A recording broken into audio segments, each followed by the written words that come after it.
TWiL's coming up next. I'm Denise Howell, and we've got our Halloween edition for you here today. We're going to look at some scary laws and practices, including Protect IP, the Patriot Act, and Legalized stalking, and some new services, Play Later and Ultraviolet, which some people find scary. We've got Mark Glaser, Josh Fenton, and Trevor Tim joining us next on TWiL. Netcasts you love. From people you trust. This is TWiT. Bandwidth for This Week in Law is provided by Cachefly at CACHEFLY.com. This is TWiL, This Week in Law with Denise Howell, episode 135, recorded October 28, 2011. Spouses bearing iPhones. This episode of This Week in Law is brought to you by Ford, featuring Wi-Fi connectivity with available sync and My Ford Touch. Now your car can be a Wi-Fi hotspot. Check it out in the new 2012 Ford Focus and at ford.com/technology. And by Vast Conference, the ultimate in professionalism, clarity, and flexibility for your conference calls, all at a low price. For 2 Vast Conference calls free with no commitment, go to vastconference.com and use promo code TWiL. Hey, it's This Week in Law. Welcome to TWiL. I'm Denise Howell. We're here with a wonderful panel of folks to talk about the scary things that have gone on this week in technology law, because there have been a few, logically enough, given that we're coming up on Halloween, and logically enough, given that there frequently are some rather scary things that happen in this aspect of the world of law and legislation. Joining us to get into all of our topics is Mark Glaser from PBS's wonderful Media Shift site. I'm so thrilled to get him on the show. Hello, Mark. Hey, how are you? I'm great. It has been so fun to follow you on Google Plus since that launched this last summer. I have been following you on Media Shift for some time, but it's great to see your added commentary there on Google Plus. It seems like a great dimension to what you do. Yeah, I've definitely grown a definite shine to Google+. It's the place where I get the most interaction, for sure. And I also have special St. Louis Cardinals gear after last night's kind of cardiac arrest game. Right, absolutely. I caught the tail end of that. It was actually on at a reasonable hour here in California, so it's been good fun this year's World Series. A newcomer to California and to EFF, but an old hand here on TWiL is Trevor Tim. Welcome back, Trevor. Oh, well, thanks for having me back. It's great to see you again, and congratulations on your new gig with EFF. Yeah, really excited. Now I'm in California, so it's much easier to do the show, too. So great. That's good to know for us. And joining us is a longtime listener of TWiL and a newly minted lawyer, and one who has done a lot of deep thinking in his legal studies about copyright and tech law issues, and that's Josh Fenton. Hello, Josh. Hello, Denise. Thank you very much for having me. Happy Halloween. Happy Halloween to you, too, and it's great to get you on the show. I certainly appreciate you having me. So let's get right into October 26th was kind of a big day for various stuff in the arena of things we like to pay attention to. Number one, the House version of the Protect IP Act was released, and lots of people are finding that quite scary. Trevor, let's go to you to kick this off. I'm wondering if you've had a chance to look through the proposed legislation, and do you think it's worse than we thought it might be? First of all, can you give us some context on Protect IP for anyone who doesn't know what we're talking about? Sure. So Protect IP is the bill that was introduced in the Senate a few months ago, and this new bill called Stop Online Piracy Act, SOPA, as it's called, is the House's version, and it's probably even worse than the Senate version to begin with. Essentially what they're trying to do is stop websites from posting infringing material, but it completely changes, if it were to pass, it completely changes the way the internet would work. Essentially, the infringing sites, which aren't liable for anything their users post, would have the burden shift on them. And the Attorney General well, as it works now, you can copyright holders can give notice to these sites saying take down this material, and they have to take it down. What this bill does is essentially allow whole websites to be destroyed because they have material on it. The Attorney General has the power to get a court order, which could force advertisers and payment processors and DNS providers to essentially cut off these websites from the internet. So they wouldn't have their web name, they wouldn't be able to run advertisements. And this would all be if they just have infringing material on their site. So this could conceivably even take hold with Facebook or Twitter because they have so many users posting on their sites to the point where it would just literally, as a couple representatives actually said yesterday, and the internet as we know it. Yeah, it seems to me that this act was sort of designed with the Viacom versus YouTube case possibly in mind, and others like it, that why should we have to go through years of backbreaking, expensive litigation to try and deal with infringing material on the web when we can simply shut off their domain at the source, which this law enables content owners to do without a whole lot of jumping through hoops to get there. Yeah, if you want an example about what it would look like, you can actually look to WikiLeaks and what happened with their website about 6 months ago when the government realized that they couldn't actually go to court to stop WikiLeaks themselves because it was protected by the First Amendment. They essentially pressured private companies to stop doing business with them. So Amazon took them off their servers. Their DNS provider said they wouldn't do business with them anymore, so WikiLeaks.com didn't work. And then the payment processors, Visa, MasterCard, and PayPal, all stopped doing business with them. And it essentially choked off their business to the point where this week had to announce that they had to suspend publishing until they could figure out how to get more money. So it's kind of a public-private kind of censorship scheme working where the government doesn't have the ability to actually shut off the website, so it gets corporations to do it for them. I'm glad you mentioned the word censorship because that's the other thing that really concerns me about this law, and I think would concern folks like Mark on the media side because of the ability to really use under the pretext of an intellectual property violation this rather sweeping law which lets you take down an entire site, which may have a whole lot of other stuff going on there. Mark, have you taken a look and do you have any thoughts on this proposed legislation?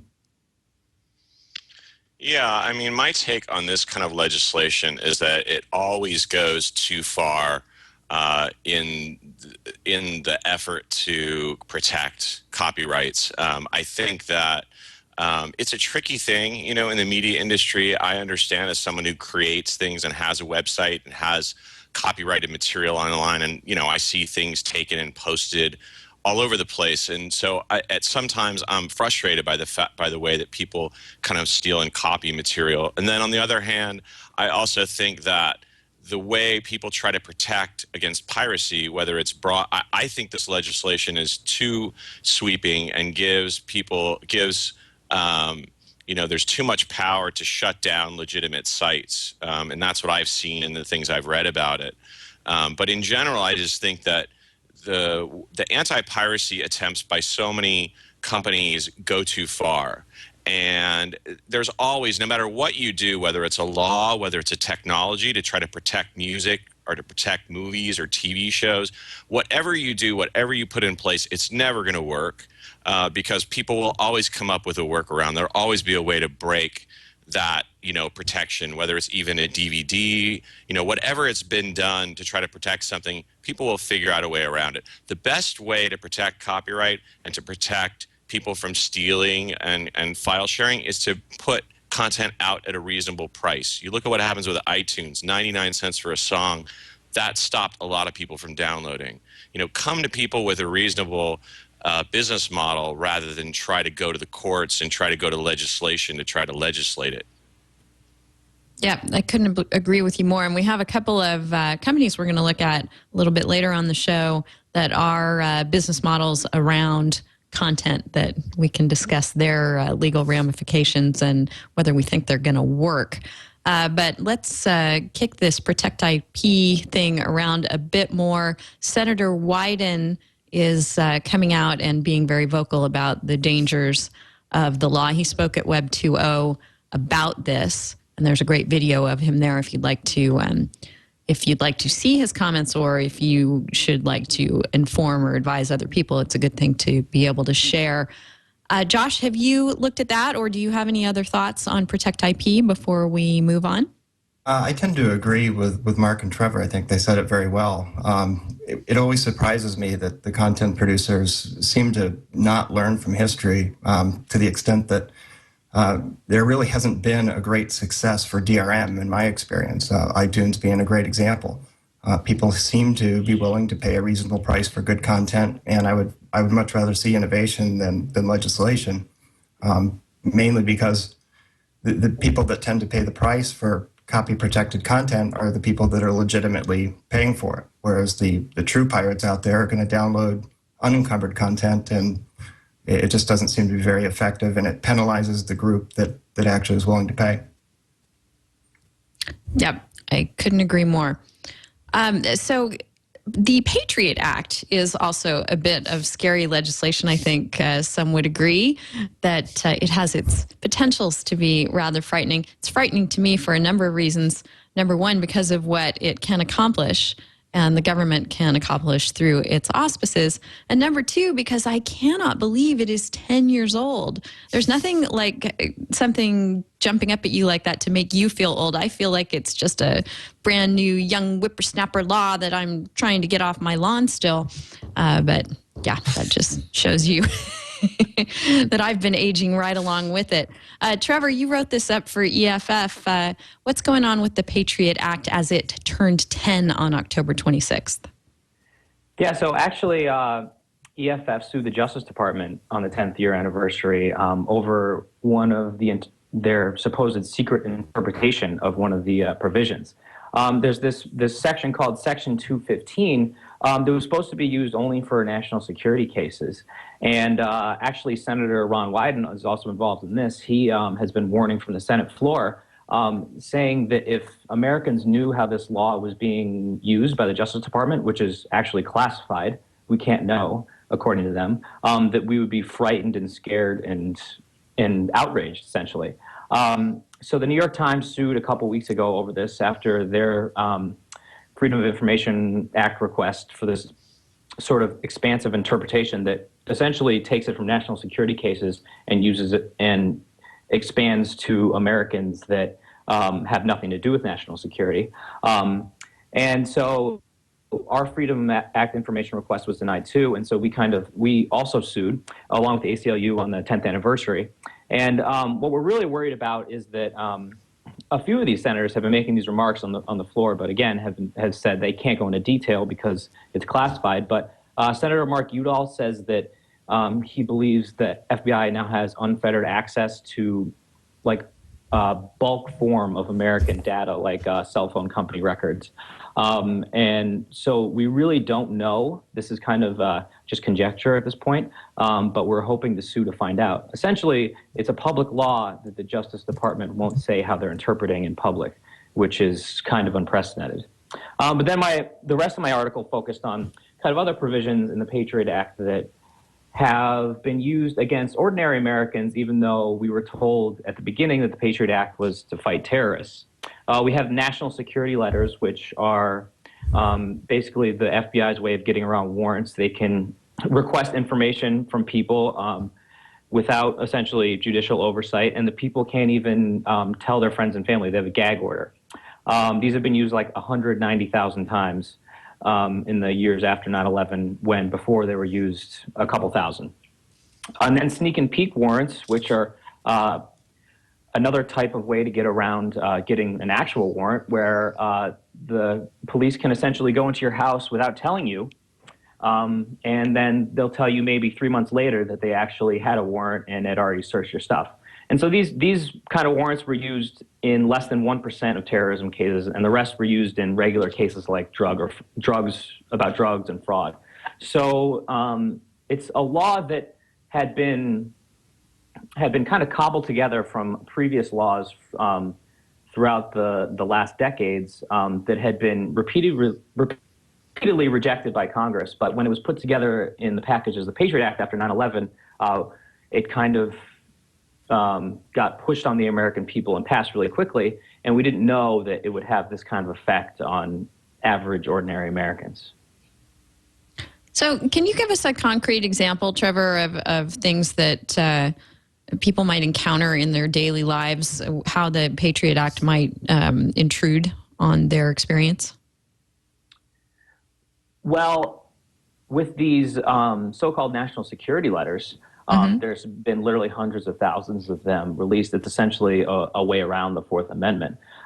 So if you happen to be involved, I mean, they could even affect journalists conceivably who work on national security stories, where their telecom provider may be given this letter where they have to give up their email contacts or something like that. And they won't even know because the telecom provider is barred from mentioning it to anybody because of this gag order. So it really affects people's First Amendment rights, so they can't even speak out about it, and it affects their Fourth Amendment rights, where law enforcement have access to this information without probable cause and without going to a judge. So it kind of encompasses a lot of everybody's rights.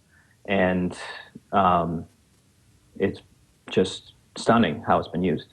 Yeah, I remember we talked about a great PBS story where someone, although you're under restrictions not to talk about the national security letters if you've received them, somebody did, and they did a great report on it.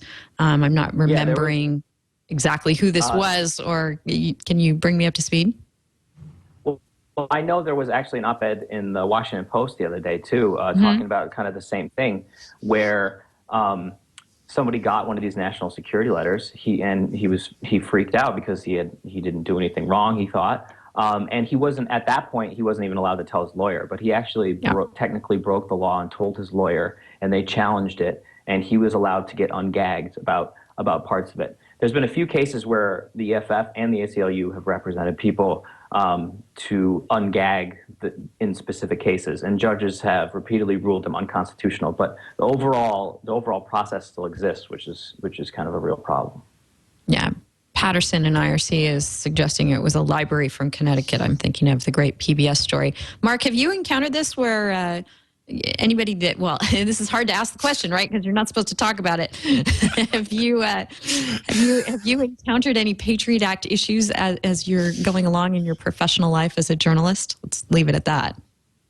I haven't personally come up with any issues outside of just the mental anguish of knowing or not knowing exactly what's being listened to or what people are doing or, tracking you.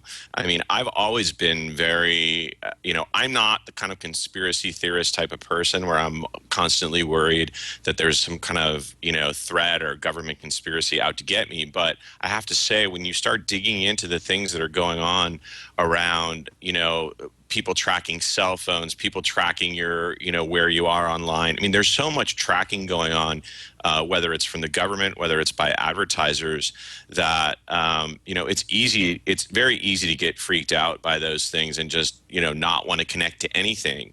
And it's definitely something in the media world that we think about, whether it's, Google or Yahoo kind of giving up information on dissidents. There was a whole thing within Silicon Valley around that. So it's an issue that comes up a lot as far as, how much government information, how much access to information government should have, whether it's on dissidents or whether it's on journalists.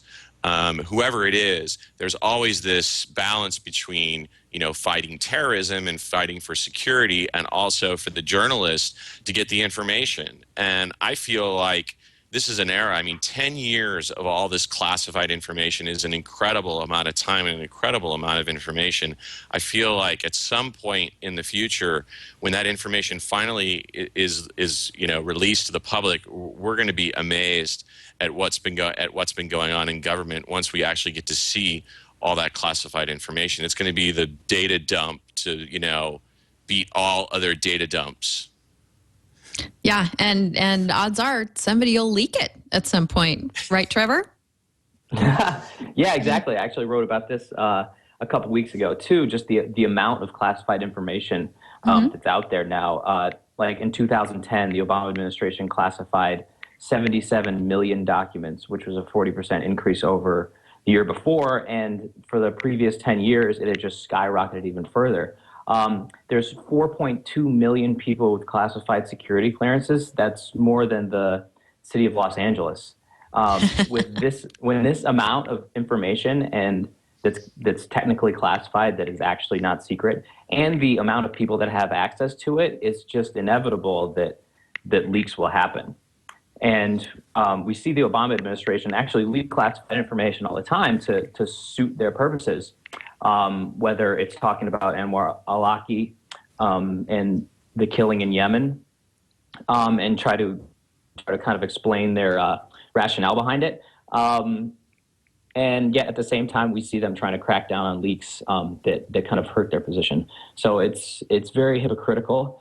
And if the administration decides to kind of declassify this stuff, it would be great for the media. It would be the data dump to end all data dumps. But it would essentially get rid of this kind of secrecy obsession our government has.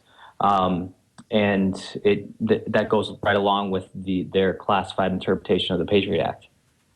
Yeah, how realistic is it for the government to actually have that many millions of people, under this classified heading? How can they keep people from leaking? I mean, how do you keep control over that many people who have that much information? It just seems like it's a recipe for disaster or for information getting out. There's got to be a better way to control information without trying to block so much of it. Absolutely.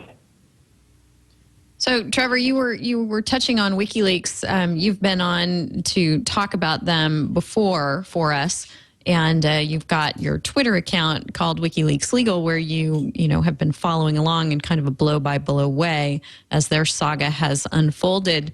And I wanted to just touch base because they've been a little bit out of the limelight recently. It sounds like they're troubled, and as a result of a lot of the actions that have been taken against them, may not be the resource that they have been for journalists and others going forward. Is that accurate?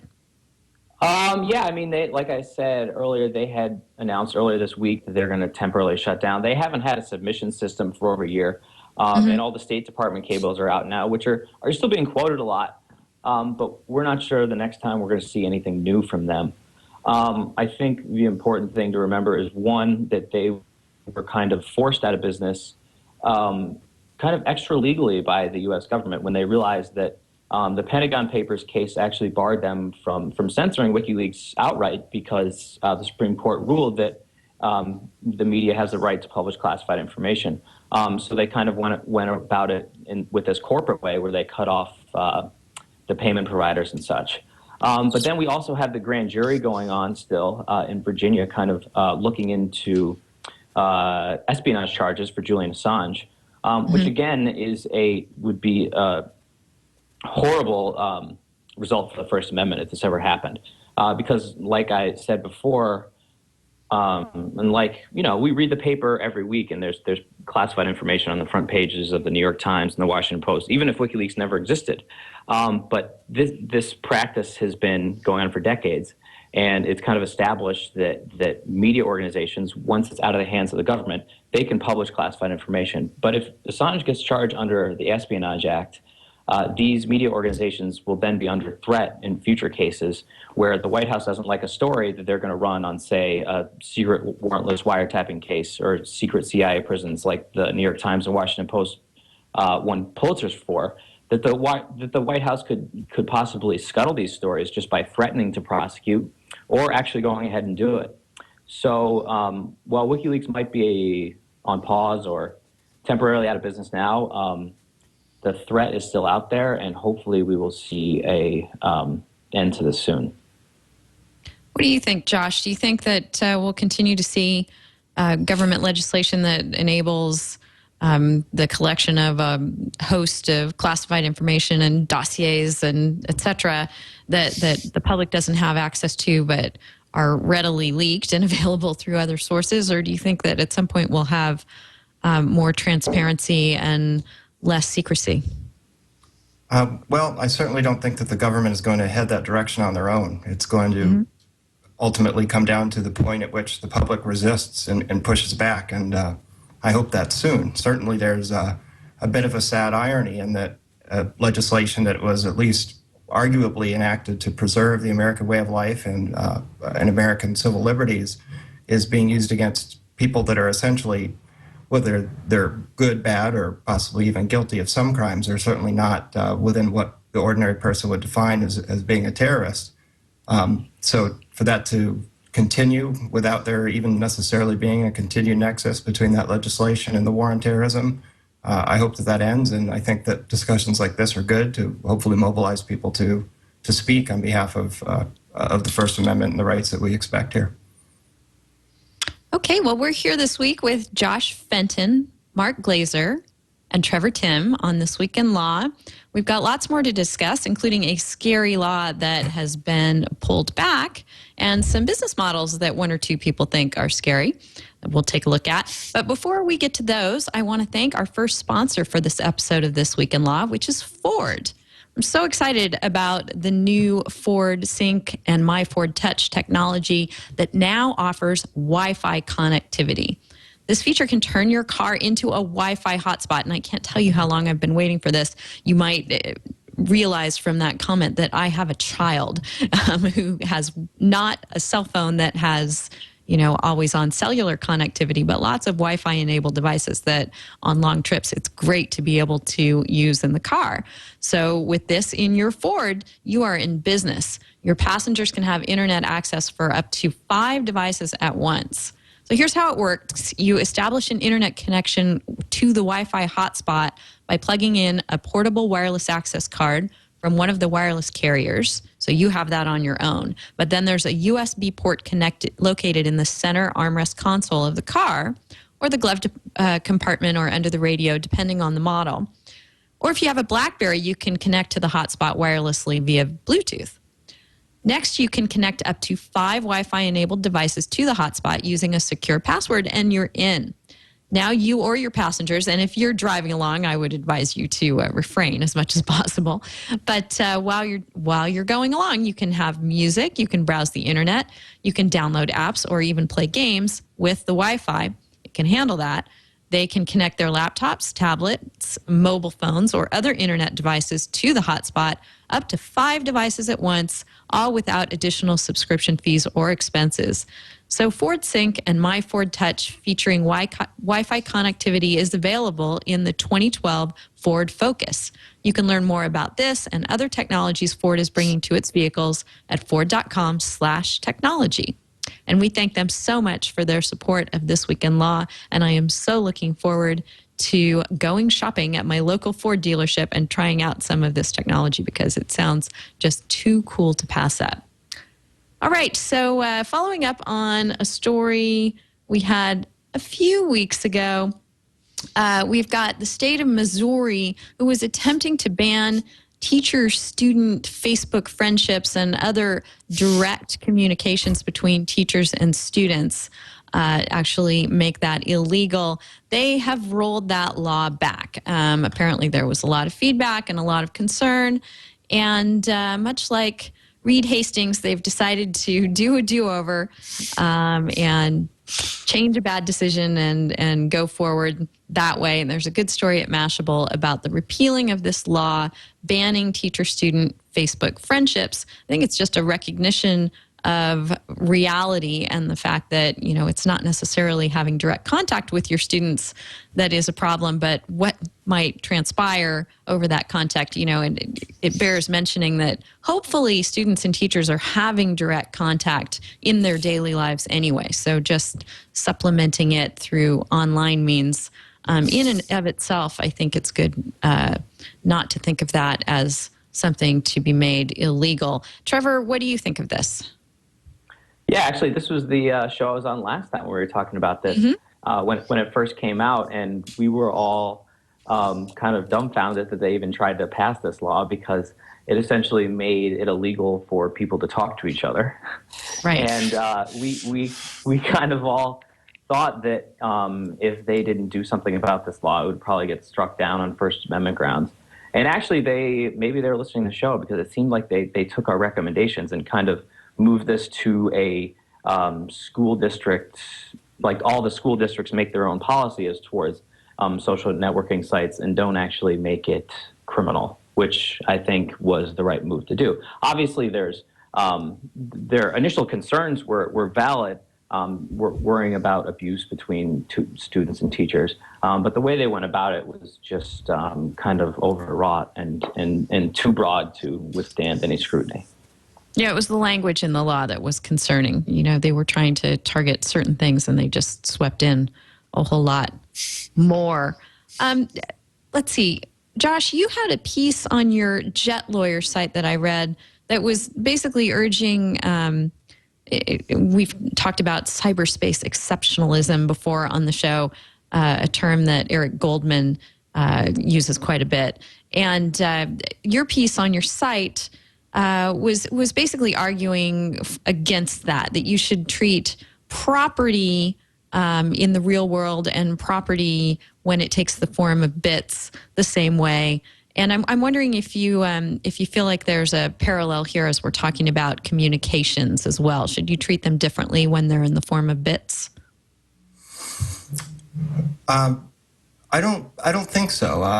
I think that the easiest way to deal with the questions that arise in the digital age is to make the connection to the analog concepts that existed before the internet came along. And to that extent, things like piracy and conventional larceny, they are comparable.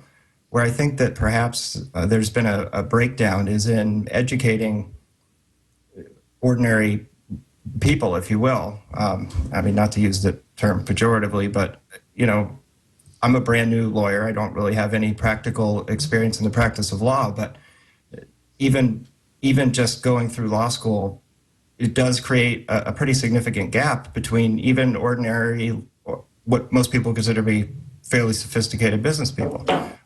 What actually spurred me to write that article was an instance of infringement where a suit was threatened but not actually filed.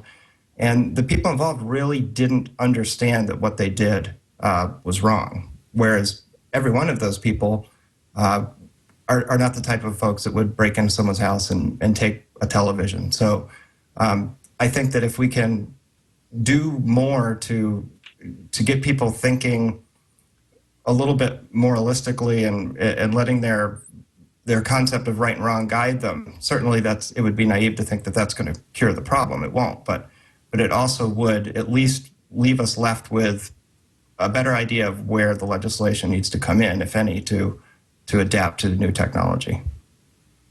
Yeah.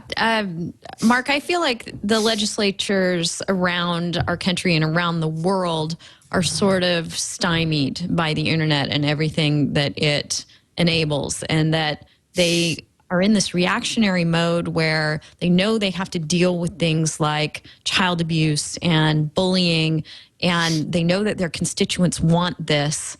And so they feel like they have to act. And this was an instance where they tried to, and thankfully found that, you know, the road they were going down was the wrong one. Do you think that we're going to see more and more of this, or are people going to start to wise up and calm down? I sure hope so. Being from St. Louis, I'm very proud of that. But being from Missouri, I'm not necessarily always so proud. Missouri has always I'm always kind of flustered and flabbergasted by a lot of things they do when it comes to law.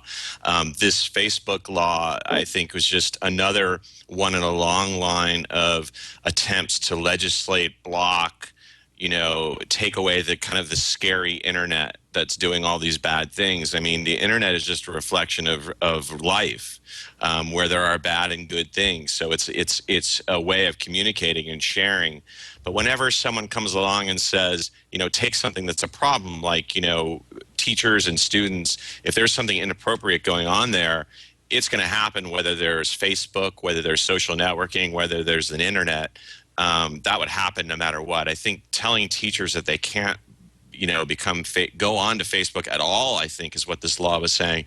But also just to be friends with their students, I think that's going way too far. And I think all these attempts to legislate, protect children, all the things that have happened in the past that have been thrown out eventually, they just go too far. And I think you have to look at the internet and figure out ways to work with people and find the people that are doing things and get to those people and not legislate the communication method, because whenever that happens, it always ends up being overbroad. And then there's First Amendment concerns. I mean, this is really about the First Amendment and the right to free speech by the educators. And it's something that I think comes up a lot, not only in the U.S., but also we've looked at legal implications of things like lèse majesté laws that happen in Thailand, and how people who might make a comment on an online bulletin board or an online forum have been arrested for years at a time in Thailand because they made a comment about the king. So those are things that happen in free speech online.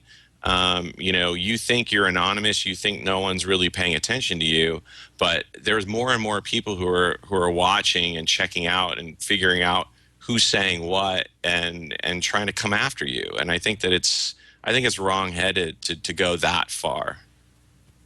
Yep, I agree with you. All right, well, let's get into a couple of interesting new services that are out there. One of them is called Play Later, and I don't know if folks have heard about this, but they are at playon.tv/playlater. And there have been a few reviews and some speculations about whether this is legal and how it's going to work. It's basically a DVR functionality for online streaming. So it's a service where you're going to pay $5 a month. And then if you're a subscriber to things like Netflix or Hulu, etc., you can just use this thing. You can flick it on while the streaming is happening, and it'll record the program for you and save a local copy, so that when you're not online, when you're flying, you see the video there from their site, you have that material to watch later. And of course, in the legal arena, we have longstanding precedent from the Supreme Court of the United States, no less, that DVRs and, well, not specifically DVRs, but that time shifting your entertainment programming is actually a permissible fair use, and that should be okay. And now, that said, I don't have a lot of faith that Play Later is going to be around very long. And I've read their site materials where they're relying on the Betamax president to say, yes, we're just a DVR and we'll be able to go forward on that. But I think what they're ignoring is the whole notion that online services like Hulu and Netflix that are streaming with you have their own separate terms of service that govern your use of that material. And I haven't done an exhaustive search of them. There are, dozens of them out there. But the few that I've picked through their terms of service have confirmed that indeed recording the program locally is in violation of those terms. Trevor, do you have much hope for Play Later sticking in there? That's a good question. I'm actually interested to see how it plays out, because like you said, there's that Supreme Court case which basically makes VCRs legal. But then later on, we have the Napster case and the Grokster case, where the defendants actually tried to use that VCR case to their advantage, and the Supreme Court managed to differentiate the two. I'm wondering if this is kind of will end up being kind of a hybrid case where the Supreme Court will really have to take a hard stance one way or another if kind of recording digital copies that may not actually lose any quality would actually violate these terms of use or the law. And I think it'll bring in first sale doctrine and a host of other things. So it's definitely going to be interesting to see how it plays out. Right. Mark, this kind of goes back to what you were saying before, that, you know, if you're not making your material available in the way that people want, they're going to find ways to get it and have their convenience and ease of use. So here's a market that was created for something the streaming sites were not offering, the availability of the material offline when you don't have the ability to stream. Do you think that they will be around, and should they be? Yeah, I mean, legally, I don't know all the issues around it, but I have to say, as a person who loves watching streaming content, and I mean, I cut the cord from cable, so I'm all about Netflix and Hulu Plus and all those things. I mean, I think it's a great idea. It's a great service, whether they end up doing it or someone else. When an idea like that comes along, and there's a desire from people to use it, I think it will exist, and I think it will succeed.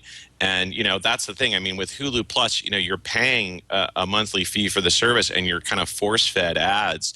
And unlike with your DVR or VCR or whatever you had in the past where you could kind of fast forward through the ads, you can't fast forward through them. The same thing with a lot of online video.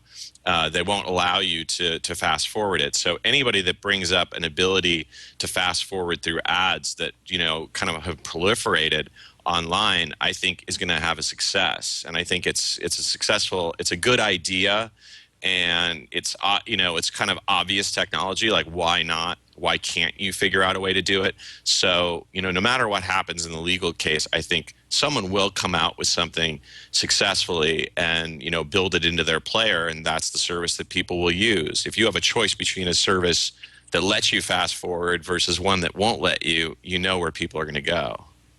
Right. Well, then you get into the whole conundrum of what these services are actually allowed to do by the people who license material to them. Josh, what do you think about all this? Do you think that Play Later stands a chance? And what do you think about the notion of going after them not for IP infringement, but for interfering with the streaming services customers' ability to comply with the terms of service? Well, first of all, I think that the commercial producers ought to just film their commercials in slow motion so that when people fast forward through them, they'll be going the right speed. But I guess that's a conversation for another day. But yeah, I think that Play Later is going to have a few hurdles to jump.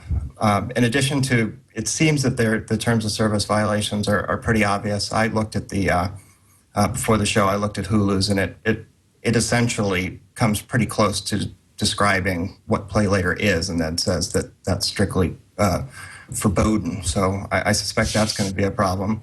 And I also think that there's some issues with what streaming is in light of what the court in the Betamax case really said, because it seemed as though the court did a lot of balancing, and they looked at the degree to which recording shows and time shifting harmed or potentially even benefited the audience of the copyrighted material. And in a traditional broadcast, once that show airs, at least if we back up in time before you had a way to record it, it would be gone. So there was at least an argument there that by preserving it on tape, it allowed people who otherwise wouldn't be able to view the programming and its associated advertising to see it. Whereas streaming content by its nature is always available. So I'm not really sure if you're time shifting in the way that the court envisioned it in the Sony case. But I suspect that we'll probably see the EULA argument being the one that carries the day. Yeah, it seems like this is a good example of something you wrote about on your site, an itch that needs to be scratched, a service that's not being adequately provided, the ability to time shift or otherwise add flexibility to these streaming offerings and throw into the mix the ability to skip ads, which I don't know about you guys, but when I first started watching on Hulu, it was such a joy because there were so few ads. And now it seems like every 5 or 6 minutes you're getting interrupted with something. And so it's just gone from a pleasant experience to an extraordinarily obnoxious one. And yeah, people don't want to hang in for that. So scratching that same kind of itch as far as being able to access wherever you are and whatever device you may want to be using at that time, we've got Ultraviolet coming on the scene, which is Hollywood trying to make good on its promise to allow consumers to buy a movie once or other piece of content and watch it anywhere. But there are a lot of complaints and gripes about how this is all working. What do you think, Trevor? Is this, DRM-based model too little, too late, as Malik seems to think? Yeah. I mean, this is kind of just another example of them being behind the ball by like 4 or 5 years. They had reviews of this product on TechDirt, and they were really hilarious because, first of all, people have to sync up like 4 different accounts for it to get to work. It takes forever. They have to give this company all sorts of data, and it ends up not even working in the end. And there's a great sarcastic article on Wired as well talking about how what was going through the minds of these executives as they're trying to design this product, which is basically worse in every way than if these users were just watching pirated videos. So there's a question of what's the incentive for the consumer to use this product. And it's been the case with them for 15 years that they don't really want to adapt to the digital age. And I think that's the point of a lot of these reviews, is that they still seem tone deaf to what people actually want. Josh, have you taken a look at Ultraviolet? Have you tried to use it at all? I've not tried to use it. I don't have that kind of time. But Sounds like it requires a bit. I did read the Wired piece, and I thought it was funny, and I completely agree with Trevor. It seems to me, just in certainly an unofficial way, but just talking to my friends and knowing how they consume content, they're willing to pay, but they're not going to pay for a degraded experience over what they can get for free. So to the extent that media producers want to have a paying audience, I'm not sure why they're as resistant as they are to market a product that actually suits the demand that's there. So many businesses start trying to serve a demand that doesn't even exist. And here we have an industry where there's a tremendous demand, and it just seems that each successive type of digital content learns the same lesson. We saw it with music and the eventual removal of DRM from that with iTunes, and now with, I think, ironically, to some extent, the books are going to be the final frontier there. But if they can just produce content that's in the format that people want it, I think that people will pay. The thing is, from my standpoint, the reason I'm so frustrated with seeing something like Ultraviolet come out is I agree, people are willing to pay, but from a personal standpoint, I know I am paying. I am paying through the nose. I pay for things on iTunes. I pay for cable. I have not cut my cable cord yet. I pay for Netflix. I have not done Hulu Plus. I've sort of drawn the line at that one. But, we not only have not cut the cord, we've supplemented with everything else. So it seems like we're paying, quadruple to have these things around, including our past sunk costs in DVDs that we now can't access in other ways, but only on that DVD player wherever you might have to have it. So I think, I think I might speak for the consuming public in saying we really, really need someone to come in and find a business model that recognizes that there is a point where you have paid too much, where the facility of all of this needs to recognize that piracy is more attractive than paying quadruple 4 times for the same content just to be able to enjoy it as you'd like. Mark, I'm curious, one of the reasons we haven't cut the cord, I see you're a Cardinals fan there, is because of all the sports programming that you can only get on cable, and the notion that, you've got 4 different football games or baseball games on at the same time. You want to flip channels, and, that seems like something you can't duplicate with the other things that are out there. How are you scratching your sports itch? Well, luckily there has been a switch over to digital broadcast, believe it or not. And if you get a really nice antenna, you can get channels like Fox and NBC and CBS over the air that actually are, come in pretty nice in HD without even having to pay for cable. So that's part of it. I admit, during the season, I'm in San Francisco, and I'm also a Giants fan, and, all those games are on cable. So it gets a little bit frustrating not seeing some of those games. Luckily, they weren't as good this year. But there's definitely some times where it gets frustrating. I think the Women's World Cup in soccer, I couldn't see on my TV. However, if you're online and if you have some ingenuity and are good at searching around, you can usually find a feed of just about any live sporting event. Whether the quality is good or bad, whether it's legal or not, you can definitely pull up feeds of just about everything. And I think the fact that I've maybe watched a little bit less sports might not be such a bad thing. Yeah, I would think so around our household. I'm not the huge sports watcher in the family. I've also noticed that women, are more likely to cut the cord. I've noticed a lot of my female friends did it a lot quicker than men. Yeah, I would have, but for that one consideration. Josh was alluding to books being the next frontier in all of this, and I want to get into that with Mark, particularly because at Media Shift you've been doing a great series on the future of books and publishing. But before we get to that, I want to thank our second sponsor for this episode of This Week in Law, Vast Conference. If you're like most of us, you want to be professional in every aspect of your business. When you think about it, professionalism begins with those all-important conference calls with clients and colleagues. A conference call is professional when you can give out a dial-in number at a moment's notice to whomever you need to bring together. You need a clear connection that you and your call participants can use to dial in. The popping and delays that you sometimes get from voice over IP, you hear it on our show, that's not the greatest thing when you're doing a business call. And for large calls, the ability to manage call participants online comes in very handy. So the company that's put all this together for you is called Vast Conference. It's professional, affordable, and advanced, and it allows you to quickly connect 2 or more callers on the phone.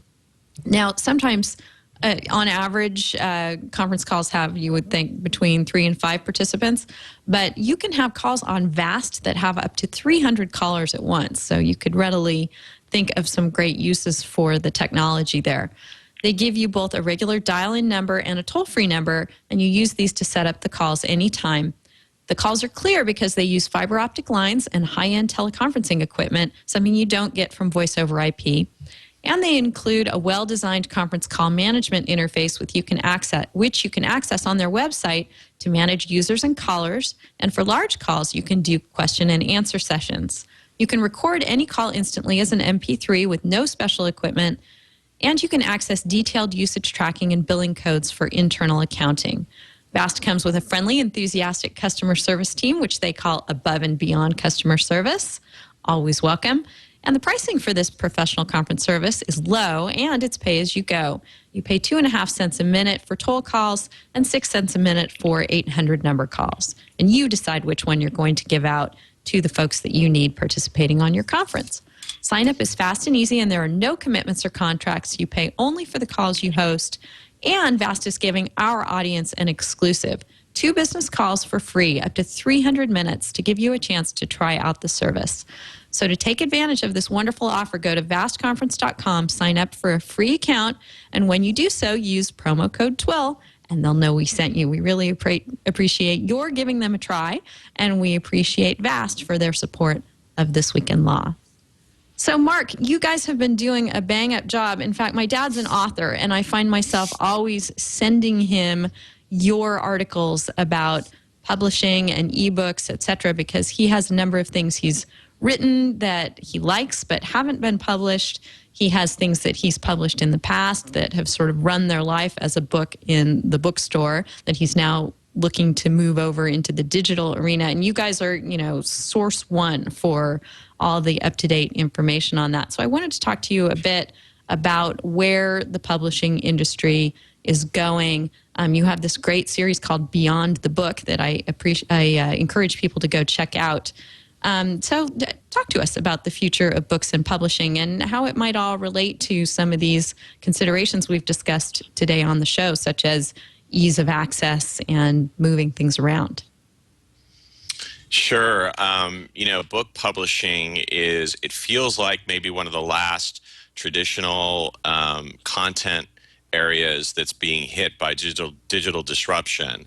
On Media Shift, we've looked at the way newspapers have been hit by it, radio, TV, so many other media industries, and now to have the book industry get hit the way it has with the rise of ebooks and with self-publishing.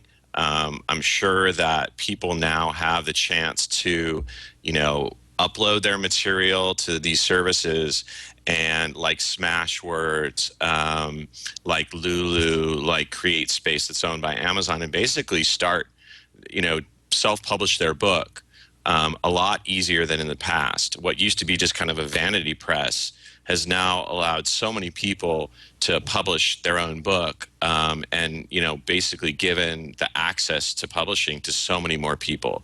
The publishers now are kind of in a bind because they're becoming more of a middleman than ever before. They used to be the gatekeeper in this industry. They used to be the ones to decide, you're going to get published, you're not going to get published, who will live, who will die.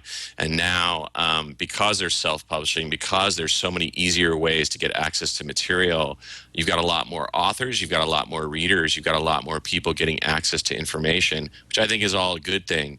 And also, the one thing that we've been looking at is the power of Amazon, because it's just such a huge player. A lot of local bookstores have gone out of business because there's this convenience in, the cheap nature of using Amazon, uploading an ebook so simply, hitting a buy button on your Kindle and getting the book so quickly. But Amazon also got in trouble because they also run a print-on-demand service that used to be called Book Surge, and they were kind of trying to force publishers who were putting their books on Amazon to use this print-on-demand service that they owned. Amazon has become so big. Not only do they have print-on-demand, they also have self-publishing tools. They, have ebooks. They have Kindles. So they're the largest bookstore, the largest store in general. And now they're actually becoming a book publisher with their own imprints. They have 6 different imprints as a publisher. So, their growing power is something that I think, I'm definitely going to keep an eye on. I think a lot of people will, including possibly antitrust investigators, because once, they become, as they become kind of a monopolist within the ebook world, I think there'll be a lot more scrutiny in what they're doing. Yeah, thanks for that. As we move into the ebook world and think about the data that surrounds the lending and use of these books, I know EFF, Trevor, has been paying attention to the privacy law that's been enacted in California. And I'm wondering if you've looked at that and have any thoughts you want to share about it with us. Actually, yeah. So EFF had been working with the on these 2 laws in California, both that were up for signature by Jerry Brown at the same time. One was this privacy law involving libraries, and another was involving cell phones. And unfortunately, the cell phone bill, which said that police would need a warrant to search anybody's cell phone after they get arrested, was passed overwhelmingly by the California state legislature, and Jerry Brown vetoed it because he said the courts were better to deal with this issue. Unfortunately, it kind of infringed on the people's choice, the state legislature basically approved this bill by over 90%, and then Jerry Brown ended up vetoing it. So it dealt another blow to the Fourth Amendment. As far as the library law goes, he actually signed that one. So we were 1 for 2 in this round, but hopefully next time we're going to bring up the cell phone bill as well. Mark, have you, as you've been covering all this, have you been folding in the notion that as reading becomes more and more electronic, there's a lot of metadata that goes along with it that you don't have when you pick up a book off your shelf and flip it open? No one's watching you do that, except if you're doing it on a Kindle or an iPad, for example. Yeah, I mean, I think it's definitely something that we think about. I think people in general probably don't think about it as much as they should. For instance, Amazon is selling, the best-selling Kindle so far has been these ad-supported Kindles.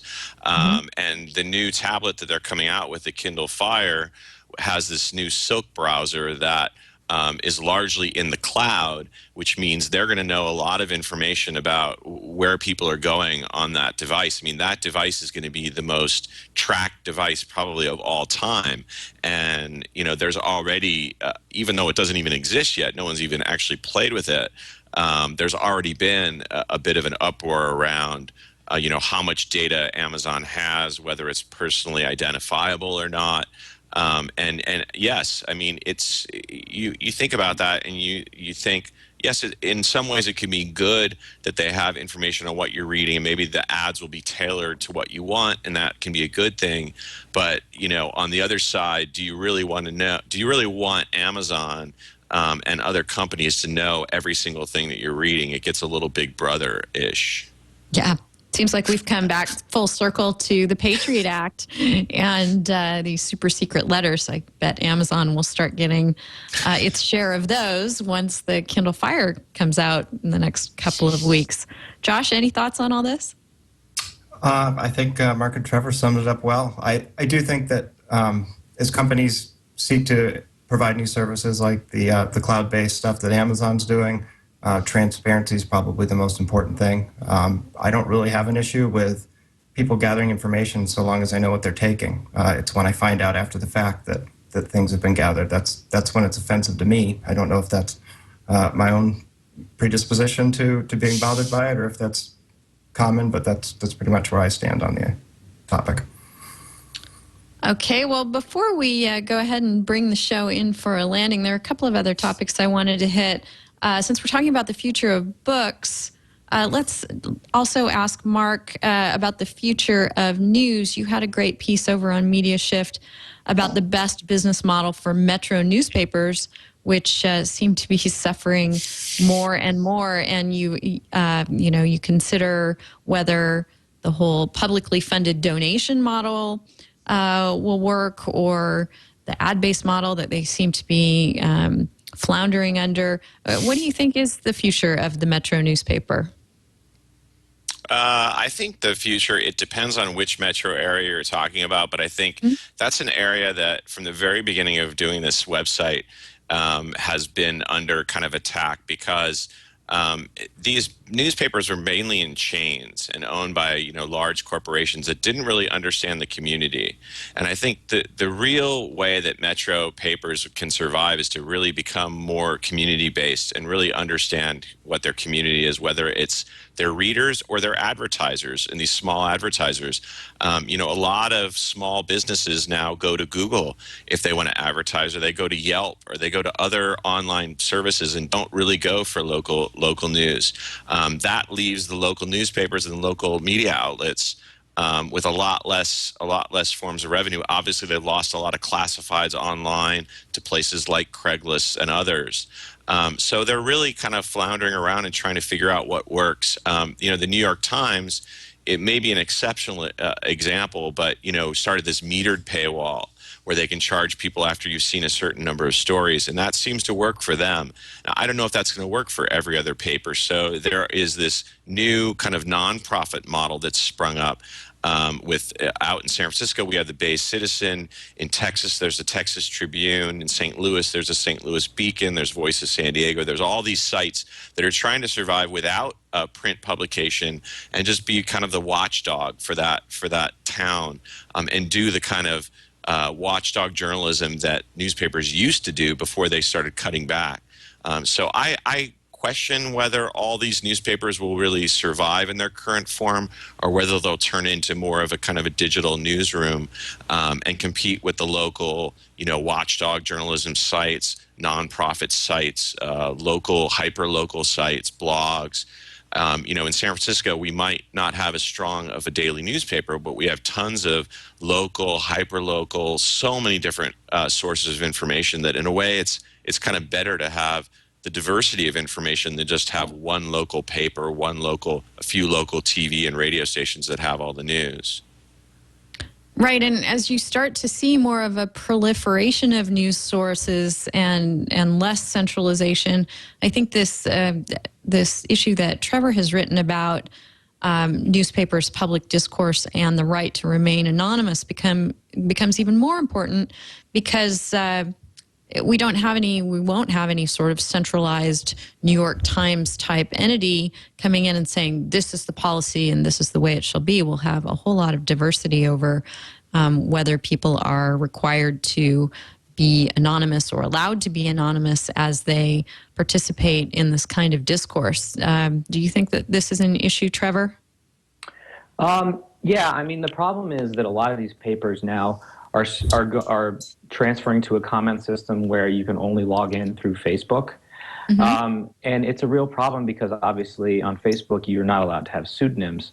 Since the internet existed, there's been this kind of open comment policy where you can essentially say whatever you want and you don't have to attach your name to it. The problem is Facebook is so prolific on the internet now that you can barely escape it even if you wanted to.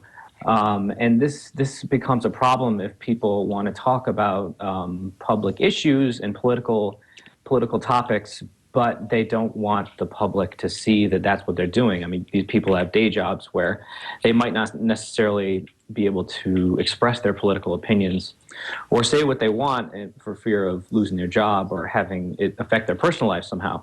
So our whole point is that from the beginning of the country, all of the founding fathers were actually pro-anonymity.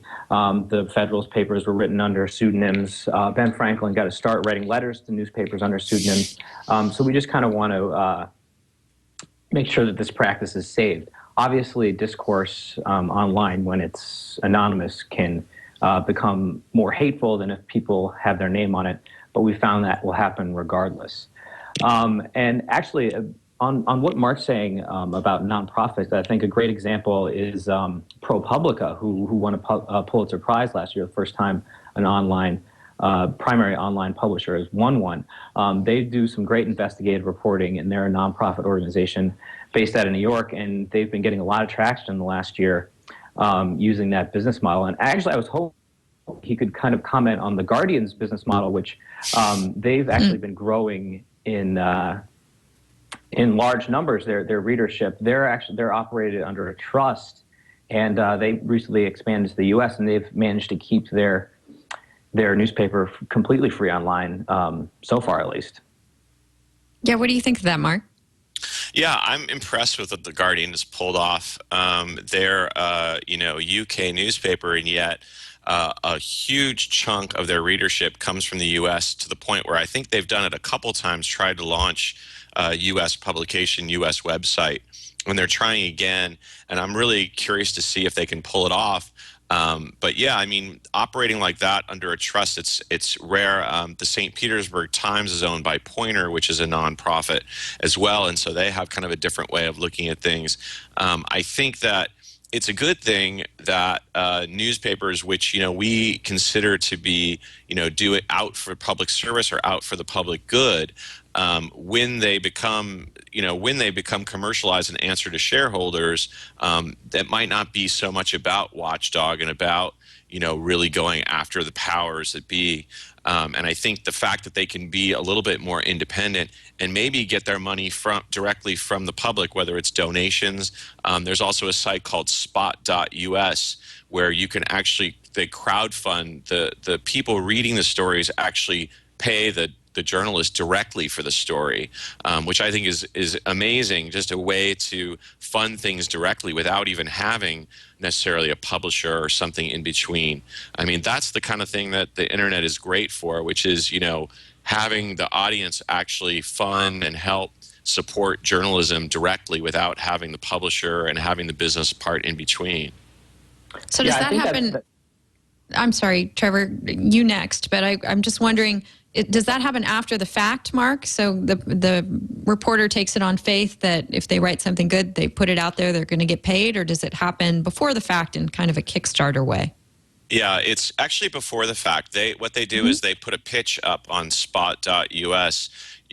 People read the pitch, and you can give a little bit of money, $5. I think you can't give more than a certain amount of money, so that it's not all just one person putting it in. It's got to be a group. And once it hits the certain level, then it's funded, and then the journalist goes and does the story. Once it's done, it can go into any publication can pick up those stories. I think the New York Times picked up a story from them, or the outlet, the media outlet, can pay for the story, and all people get their money back if they want to be the exclusive outlet for that story. So it's a really interesting concept, and I think it's just another way. I mean, there have been bloggers, there have been people like Anna Marie Cox who was laid off from her job during the last presidential election, and she just put out to her fans, pay me this amount, kind of like a Kickstarter thing, but on her own, just saying, hey, pay me this amount, and if you pay me this much, I'll ask a candidate a question, you can have dinner with me, all these things you can get. And she made enough money to continue on the campaign trail. Oh, that's fantastic. She's with Time now, is that right? She's actually with the Guardian News, the Guardian US. They just, I think they hired her as one of their American, people that are going to be in their American website. Yeah, she's been fun to follow for several years now. Trevor, what were you going to ask Mark? Well, I was just going to say, I think he's right. As a reader of both ProPublica and The Guardian, you can kind of tell that they're more hard-hitting, that they won't pull their punches. And I think it has something to do with their business model because, like Mark said, they're not beholden to their shareholders, and they're not worried about backlash or essentially corporate backlash from their advertisers. Like The Guardian was relentless in pursuing the phone hacking case a few months ago involving News Corp and Rupert Murdoch. And without the way they operate, that story might not have had the teeth to it that it would have otherwise. Yeah, definitely. I would agree with that. And I mean, The Guardian, that was a story, the phone hacking story was the kind of story that, in the UK, there's this kind of brotherhood among the newspapers where you just don't go after the other newspapers. There's this kind of, unwritten rule that, I'm not going to go after you because you're not going to, I don't want you to go after me. And so The Guardian and Nick Davies was a reporter who really broke that story open, showed a lot of guts to just go outside of that and just say, this is something that goes beyond, us as newspapermen, and women. We need, this is something that's just beyond the pale and needs to be exposed. And so I agree that I think that story is a great example of, having a different business model and allowing them to be independent and do some very fearless reporting. Yeah, it's great to see.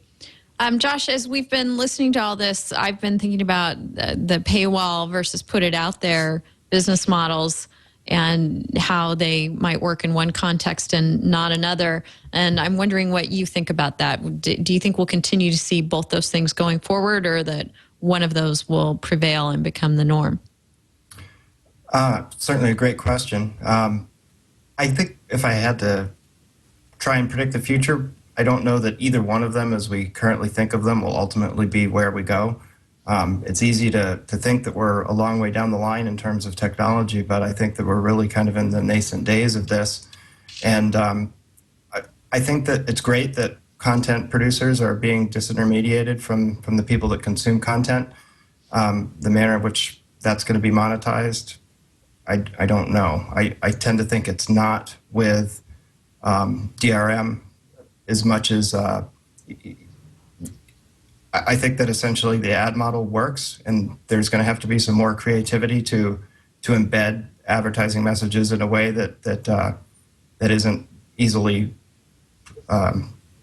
bypassed by the end users. But Right. That's the thing is the technology, like the other things we've talked about today, you can both get around the ads and you can get around any DRM. And so these business models that rely on locking things up and pasting eyeballs to ads are living in an era that doesn't really understand how people are using the internet, or, a segment of people anyway.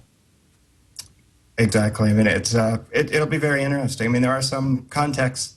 Let's not forget where ads are sometimes more watched than the content itself. I mean, the Super Bowl being an easy example. So I think that there are ways to get people to focus on the message of advertisers. I wish I knew what they were. I'd have a bigger house, but. That's right. Well, you can make this your go forward career that you can apply your newly minted law degree to actually making advertising work. I do think that the paywall is probably going to run into the problem that you mentioned earlier, which is that one of the nicest things about the internet is the vastness of sources. So if each one of them becomes an a la carte purchase, it could get very expensive very quickly. So that's kind of what I see as being the barrier to that model. Okay, well, I have a great tip for you guys. Actually, I'm going to start with our resource of the week, and that comes from Trevor's new home, EFF. EFF has long had, I believe this white paper was written in 2008, a best practices for OSPs out there, and it's particularly on point this week given our discussion of the Patriot Act. It's really in response to the Patriot Act, and it's a guidebook to folks who offer online services and gather data and information about people on how they deal with law enforcement and government requests for that kind of information.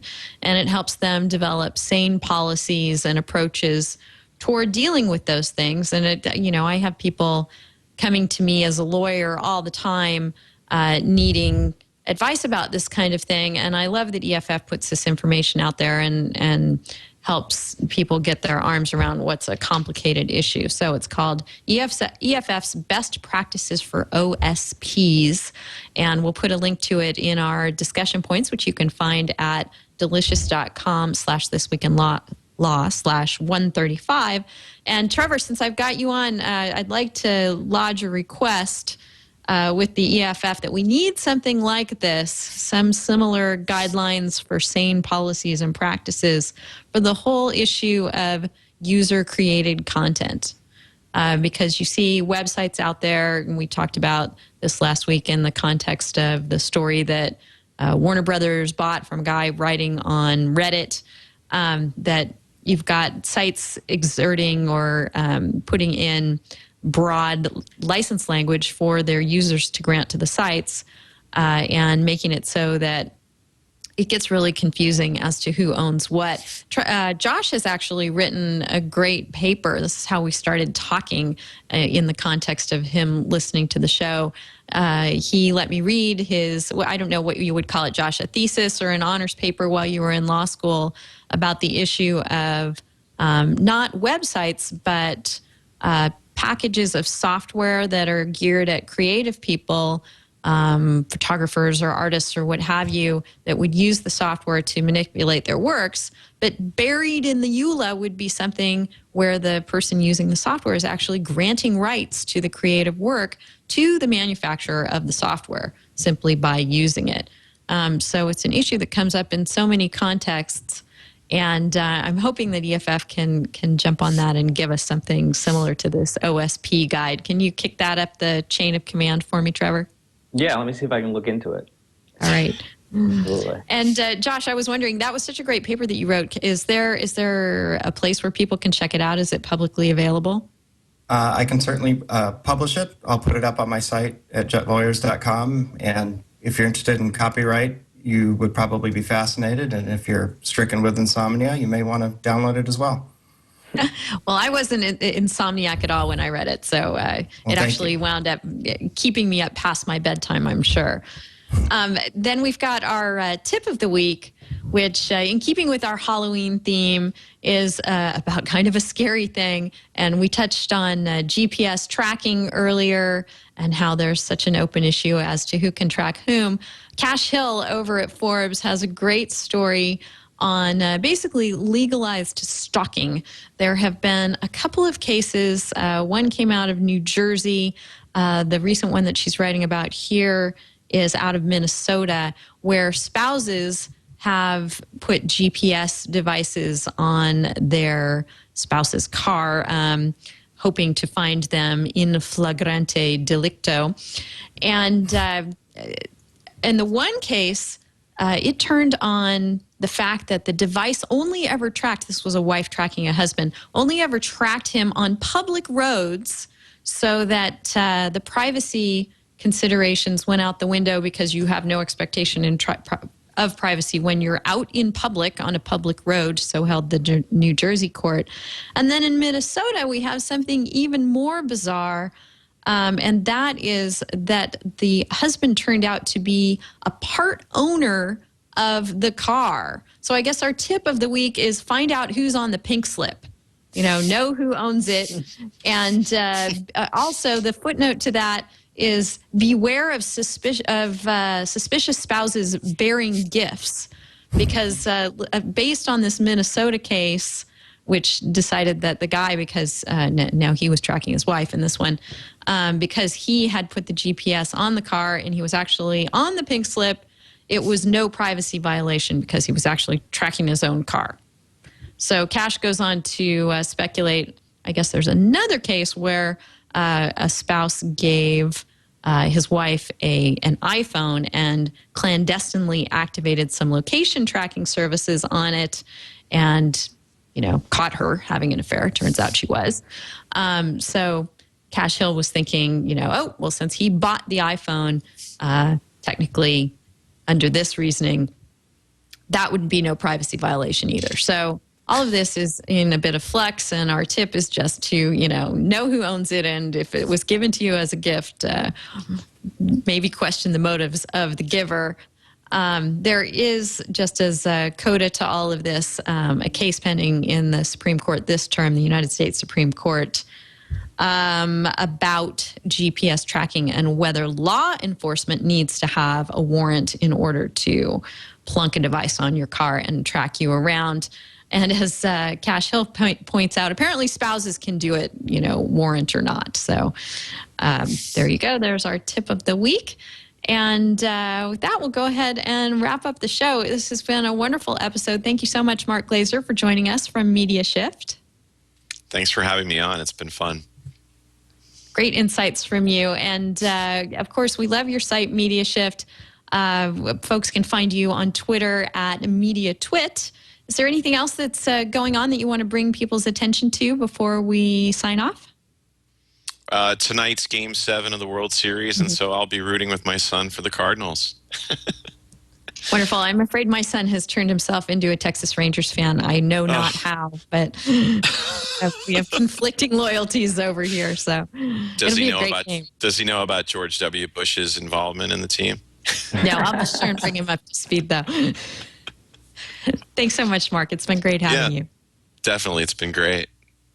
And Josh, it's a thrill and a pleasure to have you on the show. We've enjoyed having you as a listener and enjoyed now having you as a guest. No, it was my pleasure. I really appreciate it. It was a great time, and I can't thank you enough. Really, the pleasure's all ours. And folks, you should find Josh over on Twitter. He's a J Fenton there, and his site is Jet Lawyers.